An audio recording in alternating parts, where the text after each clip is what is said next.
નમસ્કાર. અનોખી જિંદગીમાં આપનું સ્વાગત છે. અનોખી જિંદગીમાં આપણે અલગ અલગ લોકોને મળતા હોય છે અને અલગ અલગ પત્રકારો અને વિશેષ જે વ્યવસાયો છે એમાં જોડેલા લોકોની જિંદગી વિશે જાણતા હોય છે. ત્યારે આપણી સાથે છે વરિષ્ઠ પત્રકાર સુનિલભાઈ જોશી. નમસ્કાર. ફરીથી આપણે પહેલાથી જ આપણે સ્ટાર્ટ કરીએ. સુનિલભાઈ, આપનું ગામ કયું, આપનો જન્મ ક્યાં થયો હતો?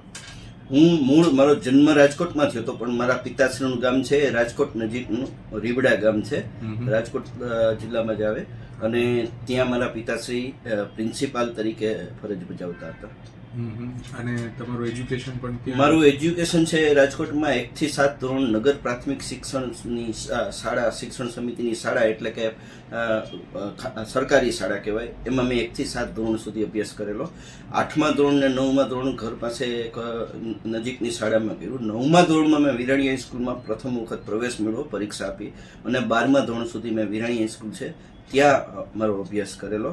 ત્યારબાદ કોલેજ છે શ્રીમતી જે કુંડલિયા કોમર્સ કોલેજ છે, એમાં ગ્રેજ્યુએશન કર્યું. અને ગ્રેજ્યુએશન બાદ સૌરાષ્ટ્ર યુનિવર્સિટીની અમૃતલાલ જે કોલેજ છે જર્નાલિઝમ કોલેજ, એમાં મેં જે તે સમયે ડિપ્લોમા જર્નાલિઝમ થતો હતો એ 2 વર્ષનો અભ્યાસક્રમ કરેલો. અને બાળપણમાં આપ કેટલા ભાઈઓ? મારું ફેમિલી છે મોટું, અમે 5 ભાઈઓ છીએ. અને બાળપણમાં વાંચનનો ખૂબ જ શોખ હતો. મારા મોટા ભાઈ છે કવિ શ્રી મહેન્દ્ર જોશી, એમને શ્રેષ્ઠ કવિતાના એવોર્ડ મળેલા છે. અને કવિતા સહિતના સામયિકોમાં એની કવિતા આવેલી છે. અને એ વિરાણી હાઈસ્કૂલમાં સાયન્સ ટીચર હતા અને એમને શ્રેષ્ઠ ટીચરનો પણ એવોર્ડ મળેલો છે. ખાસ કરીને આપણે બાળપણની જો વાત કરીએ તો ઘણીવાર બાળકોનું એક શ્રેષ્ઠ આપણું બાળપણ હોય છે, એમાં કંઈક તોફાન કરતા હોય આપણે. તો તમને એવું કોઈ ક્ષણ યાદ આવે છે કે જ્યારે તમને બહુ ઉગ્ર થઈ ગયો અને પિતાએ તમને ખીજાણા હોય? બિલકુલ. હું છે ને ઘરમાં સૌથી તોફાની સંતાન હતો એવું કહું. કારણ કે હું ઘરમાં ઓછો રહેતો, મને લોકજીવન પહેલેથી ગમતું અને મિત્રોની વચ્ચે રહેતા. એટલે મિત્રની વચ્ચે રહેવાનું થાય તો ત્યારે મિત્રો છે ને આજની જેવું નહોતું, ક્રિકેટ રમતા કે કોઈ ઝઘડી પડીએ તો મેં એક વખત ક્રિકેટ રમતા મારા એક મિત્રને ઝઘડો થયો ને મેં બેટ મારી દીધેલું. અને એ છોકરો છે, મિત્ર છે, એ મારા ઘેર પહોંચેલો. ત્યારે મારા પિતાશ્રીએ મને ઠપકો આપેલો કે સાથે રમો તો ઝઘડો ન કરાય, અને શીખવાડ્યું. આજે પણ એ મારો બેસ્ટ મિત્ર છે. એ સૌથી મોટી વાત છે કે આટલા મોટા હૃદયના મિત્રો રાજકોટે મને આપ્યા છે. શું નામ છે? અતુલ ગાદોયા. ઓકે. અતુલભાઈ કદાચ આ વિડીયો જોતા હશે તો વાત કરે. આજે મારો ખૂબ સારો મિત્ર પણ છે આજની તારીખે પણ. એટલે આટલી દિલદારી છે ને, દિલ છે એ જે તે અમારા જમાનાના લોકોના હતા. પછી પત્રકારત્વનું ભૂત કઈ રીતે સવાર થયું તમારે? પત્રકારત્વનું ભૂત એવું છે કે મારું ઘર છે ને એકદમ બ્રાહ્મણનું ઘર. મારા પિતાશ્રી છે જેને કહેવાય કે ધર્મ ધ્યાન, અને એમાં ખૂબ જ આસ્તિક. અને ઘરમાં 2 દિવસ 2 સવાર સાંજની પૂજાઓ થાય. દરેક જે તિથિઓ આવતી હોય એનું, એટલે આખું બ્રાહ્મણ પંડિત પરિવારનું જે વાતાવરણ એવું શ્લોકોચ્ચાર થતા હોય. સવારે સ્નાન કરતી વખતે બાથરૂમમાંથી શ્લોકોચ્ચાર આવતા હોય. ઘરના લગભગ મા બાપ બધા સભ્યો છે ક્યાંક ને ક્યાંક ધાર્મિક એને કારણે એક ઘરમાં છે ને એક સોફ્ટ વાતાવરણ બન્યું હતું. એ વાતાવરણ છે જે તે સમયે તમને ખબર હોય તો સલીમ અને જાવેદે અમિતાભ બચ્ચનને લઈને જંજીર બનાવ્યું હતું. એ જંજીર છે ને એમાં એક જે વેન્ટિલેશન યુવકનું છે ને એ બતાવ્યું છે કે સોસાયટીના પ્રવાહો બદલાતા જાય છે અને પરિવારમાં જે આદર્શવાદ હોય એ આદર્શવાદ ક્યાંક ને ક્યાંક તમને છે ને રોકતો હોય છે. તમારી અંદરની ઉર્જા છે તમને સોસાયટી ફિટ નથી કરતી. સોસાયટીમાં તમે જાઓ છો તો તમારી સોફ્ટનેસ છે એને નબળાઈ ગણતા હોય. આવી બધી બાબતો થતી હોય. તો એ મને ખબર નહીં, અનકોન્શિયસલી એવું થયું કે નહીં, કુછ નામ તો કરના હૈ, એસા તો નહીં ચલેગા. અને એના માટે 2 બાબતો હતી કે પોલીસમાં જવું અને કે પત્રકારત્વમાં જવું. તો પત્રકારત્વમાં જવા માટે મારો પ્રેરણા સ્ત્રોત એ હતો કે મારા મોટા ભાઈ છે એમની પાસે લગભગ લાઇબ્રેરીમાં એ સમયે 1001 પુસ્તક હતા. અને મેં જ્યારે મારી ઉંમરના છોકરાઓ વાંચતા ને, ગુલશન નંદાને વાંચતા, ત્યારે મેં દોસ્તોવેસ્કીને વાંચેલા છે, ઉમાશંકર જોશીને વાંચેલા છે, હરીન્દ્ર દવેને વાંચેલા છે. એ સમયે હું હતો ને ચંદ્રકાંત બક્ષીને હું ફોલો કરતો કે વિશ્વની અટારીનું જે અનુવાદ આવતા ને, કવિતા મેગેઝિન આવતું, નવનીત સમર્પણ અત્યારે જે બંને સાથે થઈ ગયા છે, એ સમયે જુદા હતા. બચુભાઈનું કુમાર આવતું, તો એ મારી ઘરે આવતા તો હું છે ને એને આમ બ્લોટિંગ પેપરની જેમ ચૂસી જતો. એ અંદરનું વાંચન છે ને એ મારા સબકોન્શિયસમાં કોઈને કોઈ રીતે છે ને જોડાતું જતું હતું. મને ખબર નહોતી કે ભવિષ્યની મજા એ હોય છે કે ડોટ કનેક્ટ નથી થતા, હમ. પણ એનો આંતરપ્રવાહ છે એ તમને ત્યાં લઈ જાય છે. પણ કોઈ એવી વ્યક્તિ કે જેમને આમાં તમને પત્રકારત્વમાં આવા પ્રેરણા આપી હોય અથવા તો માર્ગદર્શક બન્યા હોય? બિલકુલ નહીં. હું એક બનાવ તમને કહું કે મિત્રો જે કરે ને એ જ કરવું, એવું એક છે ને સમૂહમાં હોય. અમે 11 મિત્રોની એક એવી ટીમ હતી કે જે વિરાણી હાઈસ્કૂલથી લગભગ સાથે હતા, પણ ક્યારેક એવું થાય કે ત્યારે રાજકોટ બહુ નાનું હતું ને, તો આગળના મિત્રો બીજી સ્કૂલો કોલેજોમાં હોય ને, તો પણ એકબીજાની કોલેજોમાં જતા હોય, એકબીજાને મળતા હોય. તો જ્યારે ગ્રેજ્યુએશન પૂરું થયું ને પછી ફોર્મ ત્યારે લેવાની, કોલેજોમાં જઈ ફોર્મ લે અને ભરવાના હોય. તો એમાં ત્યારે પીડીએમ નંબર 1 કહેવાતી કોલેજ, પછી કોણસાગર હતી, કુંડલિયા હતી. તો એ કોલેજોમાં એમકોમ માટેના મારા મિત્રો ફોર્મ લઈ આવ્યો. એમાં મારું ફોર્મ હું નહોતો તો પણ લઈ આવ્યો અને મને કે આ ફોર્મ ભરી નાખો, આપણે કાલે બધા દઈ આવીએ. મેં કીધું મારે એ ફોર્મ નથી ભરવું, મારે બીજું કંઈક કરવું છે. ત્યારે મનમાં થોડુંક આર્ટ્સનું હતું. એ દરમિયાન મેં જર્નાલિઝમ કોલેજની પ્રવેશની જાહેરાત વાંચેલી અને હું સીધો જ પરીક્ષા દેવા આવ્યો. મને એ પણ ખ્યાલ નહોતો કે લેખિત પરીક્ષા માટેની તૈયારી કરવાની હોય, કોઈને મળવું પડે, એપ્રોચ કરવો પડે, પણ એવો પણ ખ્યાલ નહોતો. અને એ પરીક્ષા મેં આપી. એમાં હું લેખિતમાં પહેલાં પાસ થયો. પછી મારી તો 20 બેઠક હતી અને ત્યારે 35 વિદ્યાર્થીઓને સાહેબે રોક્યા હતા ઓરલ ઇન્ટરવ્યૂ માટે. યાસીનભાઈ દલાલ ત્યારે એચઓડી એ હતા અને મને ત્યાં જ સિલેક્ટ કરીને ફી ભરાવી દીધી. ત્યારથી ગાડી ચાલતી થઈ ગઈ. પછીનો અનુભવ કેવો? સ્ટાર્ટિંગમાં જે સ્ટ્રગલિંગ જે આવતી હોય છે, ફર્સ્ટ તમે કયા ન્યૂઝપેપરમાં જોયું? રિજેક્શન છે ને એ માણસના જીવનનો સૌથી ફોર્મેશનનો પીરિયડ છે. રિજેક્શન છે ને માણસને જરૂરી છે. ને મને બહુ નશો હતો કે મેં તો વિશ્વનું સાહિત્ય ગુજરાતીમાં ભલે વાંચ્યું છે, પણ મેં વાંચ્યું છે, હું આવા સાહિત્યિક બેકગ્રાઉન્ડમાંથી આવું છું, સરસ લખીશ, પંક્તિઓ સારી, ફોટો લાઈનો, તસવીરો. અત્યારે ફોટો લાઈન આવતી ને તો એ મને ગમતી નહીં. ફોટો લાઈનો લગભગ છાપાઓમાં મોનોટોનસ આવે કે ભાઈ કોઈ હોય કે ગુલમોર ખીલી હોય તો એ રીતની હોય, વરસાદ પડે તો એ રીતની હોય, કે રમેશ પારેખની પંક્તિ હોય. તો મને એમ હતું કે હું તો આ બધું કરીશ. પણ જ્યારે હું પ્રેક્ટિકલી જનસત્તામાં તાલીમ લેવા ગયો ત્યારે ખબર પડી કે તમારા માટે કોઈ એવો સ્કોપ નથી હોતો. તમારે ફ્રોમ બોટમ ટુ ટોપ જવાનું હોય છે. એટલે તમારે ઉત્સાહ નોંધ કરવાની અને પ્રેસ નોટ. અને એ કેવી નિરસ હોય, ગામડામાંથી એક સમાચાર, ત્યારે ટપાલના સમાચાર કહેવાતા. એટલે ટપાલના સમાચાર ત્યાંથી આવતા 3-4 દિવસ થયા હોય. અને એ 3-4 દિવસ પછીના સમાચાર છે એને તમારે એવી રીતે લેવાના કે વાંચકને ન ખ્યાલ આવે. અને બીજું એની જગ્યા છે ને, ગામડાઓના સર્ક્યુલેશન અને ગામડાઓની સાઇઝ પ્રમાણે એડિટરો, સબ એડિટર એમને નક્કી કરી રાખ્યા હતા. તમને એમ લાગે કે આ બહુ સારો બનાવ છે અને બહુ મોટો બનાવી નાખીએ, તો જ્યારે છપાઈને ત્યારે તમે જુઓ ને તો તમે 100 લાઈન લખી હોય ને એની 5 લાઈન પ્રસિદ્ધ થાય. અને બીજા દિવસે જે રિજેક્શન આવે અને આપણને એમ થાય કે આપણે આ સમજી નથી શકતા જર્નાલિઝમ, કે સામેવાળા છે એ નથી સમજી શકતા. એ આખી પ્રોસેસ થઈ. એમાં મને ખૂબ જ સારા ત્યાં જે વ્યક્તિઓ પત્રકારત્વના કહેવાય ને એ મળ્યા. એમાં એક કનુભાઈ પરમાર જે ખૂબ જ સારા પત્રકાર તરીકે જાણીતા હતા. બીજા નવીનભાઈ પરીખ હતા. અને એ સિવાય રાજા સાહેબ વખતે પણ મને કામ કરવાનો મોકો મળ્યો. એટલે એ તાલીમ દરમિયાન મને ખ્યાલ આવ્યો કે ના, હવે આ જર્નાલિઝમ જે છે ને એમાંથી આપણે પાસ થવાનું છે ને we have to prove our self. અને પત્રકારત્વ જીવનમાં તમને ક્યાંક એવું લાગ્યું કે ક્યાંક અયોગ્ય થયું છે તમારાથી, અથવા તો યોગ્ય ના હોય એવું લાગ્યું હોય? નહીં, એવું કોઈ દી રિગ્રેટ રહીને એવું કામ કરતો નથી. મારી કદાચ તાસીર એવી છે. પણ મને એવું થયું છે કે ક્યાંક કોઈનો ઉપયોગી ન થઈ શકે હોય. પત્રકારત્વના માધ્યમથી જે ઇમ્પેક્ટ આપવાનું હોય, અથવા કોઈની અપેક્ષા સાથે લઈને આવ્યો હોય, અપેક્ષાઓ આપણે સંતોષી ન શકીએ, તેમાં સિસ્ટમ જવાબદાર. એવું બની શકે, સિસ્ટમ જવાબદાર હોય.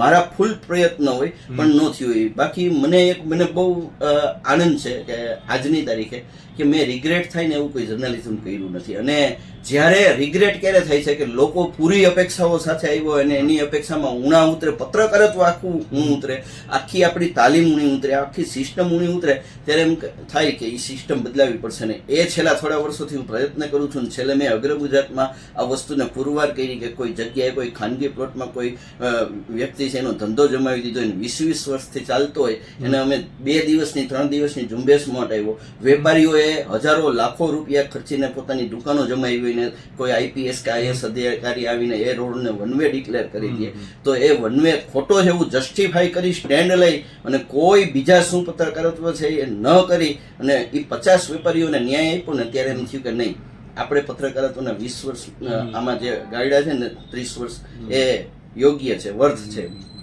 હાલ અત્યારે ગુજરાતનું જે પત્રકારત્વ છે તેને લઈને તમે શું જુઓ છો? ગુજરાતના પત્રકારત્વની બે બાબત છે. તમે એને ક્વોલિટેટિવ જોતા હોય તો એ અને સબસ્ટન્સની રીતે જોતા હોય તો આપણે બે બાબતમાં તમે કહો એ પ્રમાણે આપણે વાત કરીએ. હા.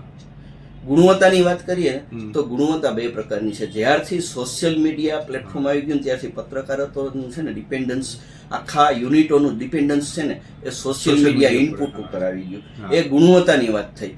એ ગુણવત્તા એક જુદી વાત છે. સૌથી જો લેકિંગ હોય ને, લાસ્ટ મારો 1.5 વર્ષનો તંત્રી અને માલિક કે પાર્ટનર તરીકેનો અગ્ર ગુજરાતનો અનુભવ છે, એમાં મેં જો ક્યાંય પીડા અનુભવી હોય ને તો જેન્યુઇન રિપોર્ટરની ને જેન્યુઇન રાઇટરની, એટલે જે ન્યૂઝ રાઇટર છે. ન્યૂઝ રાઇટર આપણે કોઈ એવા લેખકો નથી જોતા કે જે બેસ્ટ સેલર નોવેલ દે કે કન્ટેન્ટ, પણ જે રિપોર્ટિંગ છે ને એ ક્યાંકથી ઉછીનું આવે છે અથવા એને થોડું કોસ્મેટિક ચેન્જ કરે છે, એટલું એ પ્રયત્ન કરતા. જે અમારા સમયમાં એમ હતું, અમે કોઈ પણ એક રિપોર્ટ હોય તો એક રિપોર્ટ ઉપર ઘણી વખત આખો દિવસ સમય આપતા અને એની સાથે રેગ્યુલર કામ કરવાનું, અને બાકીનો જે વધારાનો ટાઈમ વધે કે જે જ્યારે પ્રેસ ચાલુ ન હોય એ ટાઈમમાં એ કરતા. તો રિપોર્ટિંગની જે જેન્યુઇનનેસ છે ને એ ઘટી છે. બાકી તમે કહો પક્ષાપક્ષી ના તેને એ બધી બાબતો તો બહુ ચર્ચાનો બહુ મોટા વિષય છે, અને પત્રકારત્વ કયા માર્ગે જવું જોઈએ એની ચર્ચા કરીએ તો એક આખો ટોપિક જુદો થઈ જાય. પણ હું એટલું માનું છું કે આજના પત્રકારત્વથી હજી મને સંતોષ નથી. સોસાયટીમાં પત્રકારત્વનું મૂલ્ય અને પત્રકારોનું મૂલ્ય ઘટ્યું છે એ મારો સૌથી યક્ષ પ્રશ્ન છે. અને ખાસ કરીને વાત કરીએ સોશિયલ મીડિયાની, સોશિયલ મીડિયાના કારણે શું ન્યૂઝપેપરની જે ક્ષમતા, મીન્સ કે અમુક જે ન્યૂઝ હજી બન્યા હોય ત્યાં સોશિયલ મીડિયામાં વાયરલ થઈ ગયા હોય છે ન્યૂઝ. બિલકુલ બિલકુલ. તમે જે બાબત કીધી ને એ અમે એને ન્યૂઝ સ્કિલ કરી નાખવાનું કહીએ છીએ. ઓકે. કે પેલા ન્યૂઝની ડ્યુરેબિલિટી 12 કલાકની. દાખલા તરીકે સવારે ન્યૂઝપેપર બહાર પડ્યું હોય, દાખલા તરીકે જે તે સમયે આપણે બેસ્ટ પેપર કહીએ કે ફૂલછાપ છે કે જય હિન્દ છે કે જનસત્તા રાજકોટના અમારા સમયના, તો એના સમાચાર રાત્રે લોકો વાંચે તો પણ ફ્રેશ રહેતા. કારણ કે આકાશવાણીનો એક ક્રાઇટેરિયા હતો કે અમુક સિવાયના ન્યૂઝ ન લેવા, એટલે સ્ટાન્ડર્ડ ન્યૂઝ સિવાયના ન લે તો બાકીના લોકલ ન્યૂઝ છે એ માણસ 3 વાગ્યે વાંચે ને તો એની પાસે બીજા ન્યૂઝના સોર્સ નો, એટલે 3 વાગ્યે એને ફ્રેશ લાગે. સાંજે 6 વાગ્યે વાંચે ત્યારે જો સાંજના અખબારો જ્યારથી શરૂ થયા ત્યારે એને એમાંથી ન્યૂઝ છે એ પેલા થયા, તો એને અમે ન્યૂઝ સ્કિલ થઈ છે. એટલે ફ્રેશનેસ ઓફ ન્યૂઝ છે ને એ આજનો સૌથી મોટી ચેલેન્જ છે, અને એમાં કોઈ ન્યૂઝપેપર કોઈ અત્યારે સોશિયલ મીડિયાની હરીફાઈ કરી શકે એવું નથી. ન્યૂઝપેપરે એની જમીન તળિયું શોધવું પડશે, અને એ તળિયું એમાં છે કે ન્યૂઝપેપરે બિહાઇન્ડ ધ સીન જે વસ્તુ બને છે. મેં કોલમ શરૂ કરી છે, એમાં હું લોકલથી માંડી ઇન્ટરનેશનલ બનાવ છે ને બિટવીન ધ લાઇન્સ કરીને લખું છું. એકચ્યુઅલી કુલદીપ નાયરની કોલમ હતી બિટવીન ધ લાઇન્સ, બરોબર, કે બે લાઇનની વચ્ચે જે નથી કહેવાતું ને એ વસ્તુઓને સ્ફુટ કરવી. અને એ મારી કોલમ એટલી બધી લોકપ્રિય થવાનું કારણ એ છે કે હું જ્યારે લખું છું ને ત્યારે મારા વાંચક સિવાય કોઈને નજરમાં નથી રાખતો. હું એવું સમજુ છું કે એ લોકો એને સમજાતું નથી એવું નથી, એ એના દિવસની પ્રવૃત્તિમાં જ્યારે હોય છે ત્યારે એ પ્રવૃત્તિ વચ્ચે એને સમય નથી મળતો, તો એ કોડ અને ડીકોડ ન કરીએ કે ઘટનાઓને. ઘટનાની આગળની બાજુ હોય. દાખલા તરીકે તમને કહું કે ગોંડલમાં અત્યારે 2 જૂથ વચ્ચેની જે લડાઈ છે તો એનું કોડ અને ડીકોડ જોઉં ને તો સરકાર છે એ મુખ સાક્ષી બની છે, પહેલી વસ્તુ. અને સોશિયલ મીડિયામાં બંને જૂથની એટલી જ બાબતોનું કન્ટેન્ટ આવે છે. એમાં કેટલાક પોર્ટલથી માંડી કેટલાક અખબારો ક્યાંક પાર્ટી બને છે, અથવા ક્યાંક મુખ સાક્ષી બને છે, અથવા ક્યાંક ફેવરિઝમ અનફેવર થાય છે. પણ હું માનું છું કે એ ડિફેમ દ્વારા ફેમ મેળવે છે. જેવી રીતે સલમાનની એક ફિલ્મ હોય ને એના વિવાદમાં આવે અને જે રીતે ફેમ મળે ને એ મળે છે, ને એ એમને માટે એમનો શ્વાસોશ્વાસ છે. હવે યુવાનોની વાત કરીએ, નવા યુવા પત્રકારો છે એમના માટે તમારો શું સંદેશ છે પત્રકારિતામાં? 2 બાબત છે. એક તો છે ને પત્રકારત્વમાં પેશન સિવાય ન આવવું. વ્યવસાયની દ્રષ્ટિએ હું તમને કહું ને તો પત્રકારત્વમાં અને ગુજરાતી પત્રકારત્વની વાત કરીએ તો જે રેવન્યુ મોડેલ છે ને એ કમ્પેર ટુ અધર મીડિયા એટલું નથી. દાખલા તરીકે મારો ભત્રીજો છે એ અત્યારે 35 વર્ષનો છે ને છેલ્લા 8-9 વર્ષથી આઈટી ફિલ્ડમાં કામ કરે છે. તો એમની જે સેલેરી કમ્પેરેટિવ એની ટેલેન્ટ મને ખબર છે, પણ એણે ત્યાં ફોકસ કર્યું, એરિયા ઓફ ફોકસ છે તો એ આઈટી ફિલ્ડ કર્યું એણે, તો 8 વર્ષ પછી એની સેલેરી છે મારા કરતાં 2 ટાઈમ 3 ટાઈમ હાઈ છે.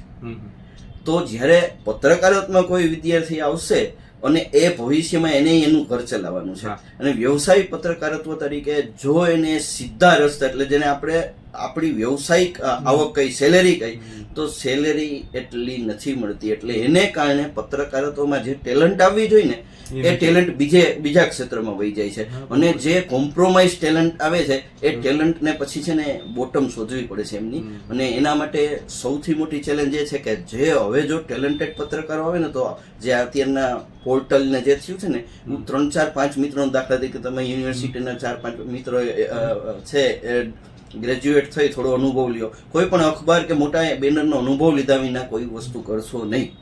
હું તમામ યુવાનોને કહું છું કે મોટા બેનર, બને એટલા મોટા બેનરનો અનુભવ લેજો. એમાંથી તમને ડિસિપ્લિન શીખવા મળશે, એમાંથી તમને આખો કેનવાસ મળશે, એમાંથી તમને વિચારધારાઓ મળશે. બીજું ન્યૂઝના એક પેરામીટર્સ હોય છે, એ પેરામીટર્સ અને પત્રકાર તરીકે તમારી કે મીડિયા હાઉસ તરીકે તમારી શું ભૂમિકા હોય એ તમને ખ્યાલ આવશે. એટલે તમે એ પસંદ કરવું પડશે. બીજું, રેવન્યુ મોડેલ શોધે ને એવા પત્રકારોની ખાસ જરૂર છે. અત્યારે શું છે, પત્રકારો છે ને નીકળી જાય છે. હવે તમે આ કેવું થાય ખબર છે, એક કારખાનામાં છે ને એમ થાય કે ભાઈ બહાર જોવે કે આ તો ભાઈ સ્વિગી વાળા છે, ઘણો માલ બનાવીને સ્વિગી ઘરે સ્વિગી જાય છે, એટલે એવો એક બનાવી નાખે, કોઈ બિઝનેસ કરી નાખે. સમોસા દાખલા તરીકે રોજના 10,000 સમોસા બનાવે, બીજાનું જોઈને બનાવીને. પણ એની પાસે માર્કેટ નથી, અને માર્કેટ નથી અને એ શરૂ કરે છે એટલે એને છે ને વેન્ટિલેશન નથી મળતું, અને પછી એ મુરઝાઈ જાય છે પૈસાના ભાવે, રેવન્યુના ભાવે. એટલે રેવન્યુ મોડેલ શોધે ને એવા ટેલેન્ટેડ પત્રકારો અથવા એમની સાથે એવા ટેલેન્ટેડ દાખલા તરીકે CA કે કોઈ પણ એવા જે છે એન્ટરપ્રિન્યોરનું આખું બનાવવું પડે ને. જરૂર પડે તો કોઈ ફાઇનાન્શિયલ કન્સલ્ટન્ટને રોકીને આ વસ્તુ કરે. હું એટલે કહું છું કે અમે ભૂતકાળમાં આ બધા જ અખતરાઓ કરી લીધા છે, અને એમાંથી શીખ્યા છીએ કે અમુક વર્ષો સુધી જો આ વસ્તુઓ તમે નહીં શીખો અને રેવન્યુ મોડેલ નહીં શોધો તો તમારું પત્રકારત્વ કે ક્યાંક ને ક્યાંક છે એ મુરઝાઈ જશે. પત્રકારોને ખાસ કરીને પોલિટિકલ પ્રેશર આવતું હોય છે. ઘણી એવી સ્ટોરી હોય છે કે ન લેવાની હોય અથવા તો એમાંથી કંઈ બદલાવ કરવાનો હોય છે. આપની સાથે એવું ક્યારેય બન્યું છે? પત્રકારોને છે ને હું એવું કહું છું કે પબ્લિકેશન હાઉસને કહો. પત્રકાર છે ને એ 2 પ્રકારના પત્રકાર હોય છે. એક નોકરિયાત પત્રકાર હોય છે અને એક વ્યવસાયી પત્રકાર હોય છે. દાખલા તરીકે મારે એવું કહી શકું કે ક્યારેક પ્રેશર આવે, પણ અમારામાં એક કહેવત છે કે લોડેડ ગન છે ને ફાયર કરી નાખવી. તમારી પાસે છે ફાયર કરી નાખો, પછી ભલામણ આવે જોઈ લેશું. મતલબ હું મારો જીવનનો રસ્તો મેં એ રાખ્યો છે, અને મેં આ વસ્તુ આજની તારીખે હું અપનાવું છું કે મારી પાસે સમાચાર આવે તો એ પછી ઘટના કોઈ પણ હોય અત્યારે એકવાર પબ્લિશ કરી દેવાની. પછી જે તે કન્સર્ન એરિયા છે, રાજકોટ છે, નાનું શહેર છે, તો મારા પ્રકાશકો છે, મારા પ્રમોટર છે કે મારા કોઈ એડિટર છે, અથવા કોઈ ક્યાંય કોઈને કોઈ ત્યાંથી ભલામણ આવે ત્યાં સુધીમાં વસ્તુ છે એ ઓપન થઈ જાય તો તમે તમારો પત્રકારત્વ ધર્મ છે એ નિભાવી લીધો. ત્યાર પછીના ફોલોઅપ અને બાયસ ન્યૂઝ હોય કે જે કઈ વસ્તુ હોય જોવાની. પણ હું માનું છું કે એવી ચેલેન્જીસ આવે છે, પણ પોલિટિકલ ચેલેન્જ એમને જ આવે છે કે જે પોલિટિકલ ચેલેન્જને પોતાની ચેલેન્જ તરીકે લે છે. અન્યથા જો પોતાના કામ તરીકે લે તો એવું નથી બનતું. મેં મારા 1.5-2 વર્ષના છેલ્લા અનુભવ, બાકી તો 40-50 વર્ષનો જે 40 વર્ષનો અનુભવ મારો કુલ થાય તો 40 વર્ષમાં મેં આવા વસ્તુ કરી છે. હું સાંજ સમાચાર અખબારમાં હતો અને મારી કેરિયરને માનો ને લગભગ 3-4 વર્ષ થયા હતા. હું એક સારા રિપોર્ટર તરીકે છે ને સ્થાપિત થઈ ગયો હતો. ત્યારે એક દિવસ એક મોટું કોર્પોરેટ હાઉસ, અત્યારે તો ખૂબ જ મોટું કોર્પોરેટ હાઉસ થઈ ગયું છે, એમના એક કોલ રાઉટિંગના સમાચાર આવેલા. કોલ રાઉટિંગ એટલે શું એ નહોતી ખબર, અને ટેલિફોન ખાતું કોઈને રિપોર્ટરને સોંપે ને એટલે અમે એમ કહેતા કે પાણીમાં તાપ કરવાનું. કારણ કે ટેલિફોનમાં થાંભલા વળી ગયા હોય, ફોન બંધ થયા હોય, 15 દિવસ થયા જવાબ ન મળતો હોય, એવું સરકારી BSNL નું ખાતું હતું. એવું તંત્ર તમને કોઈ સોંપે ને તો. પણ ત્યારે જ છે ને આ બધું શરૂ થયું હતું, ક્રાંતિ, ટેલિકોમ ક્રાંતિ શરૂ થઈ હતી, અને આ ફિલ્ડ મને સાંજ સમાચારમાં મળ્યું. તો મેં આ કોલ રાઉટિંગ એટલે શું થાય કે ઇન્ટરનેશનલ કોલ અને નેશનલ કોલ એ બેના ભાવમાં ફરક હોય.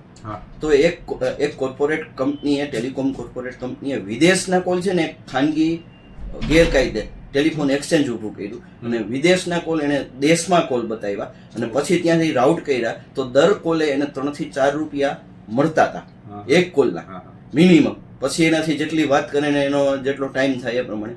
તો એમાં BSNLના ધ્યાનમાં આ વસ્તુ આવી ગઈ ને એ TD સેટ એટલે ટેલિકોમ ડિસ્પ્યુટ સેટલમેન્ટ આખી એક એપેલેટ હોય એમાં એ વસ્તુ ગઈ અને મારી પાસે એ લેટર આવી ગયો. મારા સોર્સિસ, જો હું રાજકોટ જેવડા નાના શહેરમાંથી કામ કરું છું અને દિલ્હીમાં જે કોરસ્પોન્ડન્સ થાય છે એ મારા સુધી પહોંચે છે. એ મેં કરેલો વિશ્વાસ સંપાદન પત્રકાર તરીકે હતો તો મને એક અધિકારીએ એ પત્રની નકલ આપી અને મેં આ નકલ લઈ અને હું મારા ત્યારના એડિટર અને માલિક પ્રદીપભાઈ શાહ પાસે ગયો કે સાહેબ આવું છે. તો કાગળ મારો હાથમાં હતો, એમણે જોયો પણ નહીં સુતા. મને કે લખી નાખ. મેં સાહેબ આ ગ્રુપનું છે, પછી તમે મને ન કઈ કહેતા કે સુનિલ તે મને કે તું લખી નાખ. એટલે એક મારા ઉપર એમણે જે મૂકેલો વિશ્વાસ, જે હું એની સાથે 4-5 વર્ષથી જોડાયેલો હતો, અને બીજું કંપની સામે પણ લખવાની જે મને ફ્રીડમ આપ્યું, તો એ લખાણા પછી મને સાંજે પાછો પ્રદીપભાઈ સાહેબ બોલાવ્યો. મને કે બેટા PTI માંથી ટાંકભાઈ આવ્યા છે, તું આવ ને. એટલે અમે ઓફિસમાં એમની બેઠા. સૌરાષ્ટ્રના PTI ના પ્રતિનિધિ હતા, એમને ત્યાંથી દિલ્હીથી એવો મેસેજ છૂટ્યો કે આના પ્રૂફ તમે લઈ આવો આ પ્રેસ પાસેથી. જો આપણે સંબંધ આપણે સબસ્ક્રાઈબર, અમે એમના PTI ના સબસ્ક્રાઈબર, તો પબ્લિકેશન હાઉસ પાસેથી એમણે તો પબ્લિશ કરી દીધું છે, તો પ્રૂફ લઈ આવો. એટલે મને કીધું, મને કે સુનિલ પ્રૂફ કાંઈ? એટલે પ્રદીપભાઈ હમું મેં જોયું. પ્રદીપભાઈ દાંત કાઢ્યા કે દે. બરોબર, મેં એને ઝેરોક્સ કરીને લેટર દીધો અને PTIમાં ફ્લેશ એ સમાચાર આખા ઇન્ડિયામાં થયા. એટલે હાર્ડ ન્યૂઝ રાજકોટનો પત્રકાર નેશનલ લેવલના રાજકોટ બેસીને કરી શકે જો તમારી અંદર સોર્સને ડેવલપ કરવાની, તમારા પબ્લિકેશન હાઉસમાં આટલી નિષ્ઠા હોય અને તમને આટલું વેન્ટિલેશન મળે તો એ થઈ શકે. આપણે શું કરી શકીએ, અથવા પોલિટિકલ પ્રેશર આવે છે, આવું કંઈ લખાય જ નહીં, રોજનું છાપું કઢાય, એવી જો નોકરિયાત માનસિકતા હોય તો ન થઈ શકે. એમાં TD સેટ એ 200 કરોડનો આ સંસ્થાને દંડ કર્યો અને એ 200 કરોડનો દંડ એ સંસ્થાએ ચૂક્યો. ઓકે, તો લાંબી સફર છે આપની. આપના પરિવારમાં અત્યારે હાલ કોણ કોણ છે? હું, મારા પત્ની અને મારા 2 દીકરાઓ છે. મારો મોટો દીકરો છે એ ડિજિટલ મીડિયા હાઉસ સનએડ કરીને, સન મીડિયા કરીને ચલાવે છે. એણે માઇકામાં માસ્ટર ડિગ્રી લીધી છે અને એ PR, ડિજિટલ માર્કેટિંગ અને એડવર્ટાઇઝિંગનું આખું જુએ છે. એ છેલ્લા 7 વર્ષથી જોવે છે અને માસ્ટર ડિગ્રી એની પાસે છે અને રાજકોટની ટોપ 10 એજન્સીઓમાં એનું નામ છે અને હી ઇઝ ડુઈંગ વેલ. અને મારો નાનો જે દીકરો છે એ અત્યારે અમદાવાદ યુનિવર્સિટી, એટલે એવું કહેવાય છે, એમાં BBA લિબરલમાં ડિગ્રી મેનેજમેન્ટની લઈ રહ્યો છે. મારા પત્ની હાઉસવાઈફ છે. હા, આપના બંને સનોમાં તમે એમને મીડિયાનું કંઈ પહેલા સ્ટાર્ટિંગ કર્યું કે નહીં? મારો જે આ મોટો દીકરો છે ને ઇનહેરિડન્ટ મેં મારી મીડિયા એજન્સી છે ને, આમાં 2 રસ્તા હોય છે કે ભાઈ મને આવક એને શું ગમે છે એ પણ. હા, એટલે મને આવક ઓછી પડતી હતી, પણ એણે મારામાંથી જોયું કે ભાઈ આમાં એડવર્ટાઇઝિંગના ક્ષેત્રમાં મારે પપ્પા કામ કરવું છે, તો એણે માસ્ટર ડિગ્રી લીધી. તો એમની સાથે ત્યાં છે ને પેપ્સીના ને એવા ડિરેક્ટરો ડિજિટલ મીડિયા નવું આવ્યું હતું ને, એટલે કંપની એને ફોર્સફુલી અહીંયા માઇકામાં મોકલા હતા કે તમે ડિજિટલ મીડિયા નહીં શીખો તો તમારું માર્કેટિંગ વાળું જે જૂની સ્ટ્રેટેજી છે ને એ આઉટ ઓફ ડેટ થઈ જશે. તો એ લોકોએ જ્યારે કેમ્પસ ઇન્ટરવ્યુ જેવું કરે ને ત્યારે એને સારી હેન્ડસમ નોકરી મળતી હતી, પણ એને એમ કીધું કે પપ્પા મારે કોઈની નીચે કામ નથી કરવું અને મારે મારી ઇન્ડિવિડ્યુઅલ એજન્સી કરવી છે. અને એના અનુસંધાને આ એજન્સી આજે એ સંભાળે છે અને એની પાસે રાજકોટની ટોપ મોસ્ટ સારી બેન્કિંગ છે, એજ્યુકેશનલ ક્લાયન્ટો છે અને બાકીના સર્વિસ ઇન્ડસ્ટ્રીના સારા ક્લાયન્ટો છે. અંદાજિત તમને કેટલા વર્ષ થયા છે પત્રકારત્વમાં? હું 1988માં પત્રકારત્વ મેં છે એ પૂરું કર્યું. એટલે ત્યાર પછી ગણું તો 87 થી ગણું તો પત્રકારત્વનો અભ્યાસ, અને 88માં એ પૂરું કર્યું. તો 88 થી આજે 2025 એટલા વર્ષનો અનુભવ થયો. હા, તો આખા જીવન દરમિયાન તમને જે અનુભવ મળ્યા છે એનો આખો એક નિચોડ, એ જે પત્રકારત્વ જીવન છે, સામાન્ય જીવન છે, એમાં તમે આપણે 1 લાઈનમાં અથવા તો 2 લાઈનમાં આપણે દર્શકોને કહેવું હોય, કારણ કે એ લોકોને પ્રેરણા મળે, તો શું કહેશો તમે? સાહેબ, જે ગમતું કામ મળે ને એનો ગુલાલ કરવાનો. મેં પત્રકારત્વ બાય ચોઇસ લીધું હતું, બાય ફોર્સ નહોતું લીધું. અને ગ્રેસ ઓફ ગોડ, એક નાનકડો રિપોર્ટર છે એ કોઈ માલિક બને કોઈ પબ્લિકેશન હાઉસનો, અને એ બહેનો જ્યારે એક સમય એવો હતો કે જ્યારે એની શરૂઆત હોય મેકિંગ ઓફ જર્નાલિસ્ટ થતું હોય ત્યારે 30મી તારીખે પગારની રાહ જોતો હોય. એ માણસ 17-18 માણસોને પગાર દે, નિયમિત પગાર દે, એનો સંતોષ છે એક જીવનનો મોટો સંતોષ. બીજું એક સમયે જે મર્યાદિત પગાર હોય એની બદલે કોઈ પ્રમોટરો તમને એક સારા પત્રકારત્વ અને સંચાલક તરીકે જુએ અને 2, 3, 4 કરોડ રૂપિયાનું તમારી ઉપર ઇન્વેસ્ટમેન્ટ કરે તો હું માનું છું કે મારી કેરિયર છે ને બધી જ રીતે સફળ છે. હું નેશનલ લેવલની સ્ટોરી આપી શક્યો છું, મારી જાતને બેદાગ રાખી શક્યો છું, અને મારી નીચે નહીં તો હું માનું છું કે રાજકોટમાં 50 થી 60 પત્રકાર મિત્રો તૈયાર થયા છે. એમાં મોટા ભાગના આજની તારીખે મારી સાથે બહુ જ સુચારુ સંબંધો અને ક્યાંક થોડો ગુરુભાવ સાથે મને જુએ છે, તો મારા માટે તો આ ઇનફ છે. પણ હું હજુ કહું છું કે ક્યાંય સંતોષ ન માનો. હું ઘણીવાર મારા મિત્રો જે હોય ને મને પૂછે ને કે સુનિલ આ લેફ્ટ કરી દીધું તો તું શું કરીશ, એટલે હું કહું છું કે 58 લોકોને નિવૃત્ત કરી દે છે અને એ ગ્રેચ્યુઇટી ગણતા હોય છે. હું 60 ઉપર પ્લસ જાઉં છું અને આજે લોકો મારા પ્રમોટરો મારી પાસે પૈસા રોકવા આવે છે અને પત્રકારત્વની સારી પત્રકારત્વની આશા રાખે છે. તો આનાથી મોટી વાત કોઈ નહીં. મતલબ પસંદગીના ફિલ્ડમાં પડશો ને પડો પછી મચી પડજો. મને ક્રિકેટનો એક સમયે બહુ શોખ હતો, પણ ક્યારેક સારી સ્ટોરી હોય અને સામે ચોકા છક્કા કે ફાઇનલ મેચ ચાલતો હોય, ધોની રમતો હોય, તો મારે સ્ટોરીમાં મને વધારે રસ પડી જાય છે. એટલે કે તમારી એ જે તુલનાત્મક બાબત છે ને, શું છોડવું, એ જો તમને તમારું ફિલ્ડ ગમતું હશે ને તો આપોઆપ બીજું છૂટી જશે. તો આ હતા સુનિલભાઈ જોશી, એમ જેમને ઘણું બધું આખો જે લાઈફનો એમનો નિચોડ આપણે જણાવ્યો છે. આવી જ રીતે બીજા અન્ય એક વ્યક્તિ સાથે ફરીથી આપણે નેક્સ્ટ એપિસોડમાં મળશું. ત્યાં સુધી નમસ્તે. થેન્ક યુ સુનિલભાઈ, આપનો આભાર.